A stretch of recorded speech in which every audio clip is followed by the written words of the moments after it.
Since marami pa rin pong nagtatanong sa akin kung normal ba yung fasting blood sugar nila, I decided to make this video. So, ang tamang process po ng pagfa-fasting for fasting blood sugar is no food or drinks for at least 8 hours, maximum of 12 hours.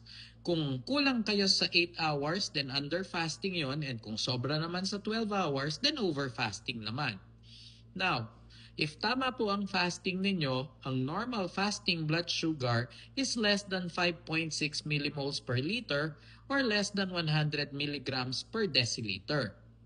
Ang diabetic naman is kung 126 milligrams per deciliter and above or more than 7 millimoles per liter. So, kung mababa kayo sa 5.6 or mababa kayo sa 100, it means normal ang inyong fasting blood sugar.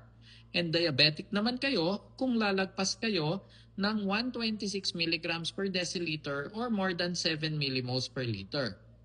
Now, kung ang fasting blood sugar nyo is between 5.6 up to 6.9, di ibig sabihin kayo po ay pre-diabetic. Okay? Hindi kayo normal, pero hindi rin kayo diabetic. So, pre-diabetic po kayo. Or, pwede rin naman kung ang inyong fasting blood sugar is 100 milligrams per deciliter hanggang 125 milligrams per deciliter, ibig sabihin kayo po ay pre-diabetic. Hindi normal blood sugar, pero hindi rin diabetic blood sugar. So, pre-diabetic po ang tawag dito. In my next video, ang sasabihin ko naman is tungkol sa normal HbA1c levels.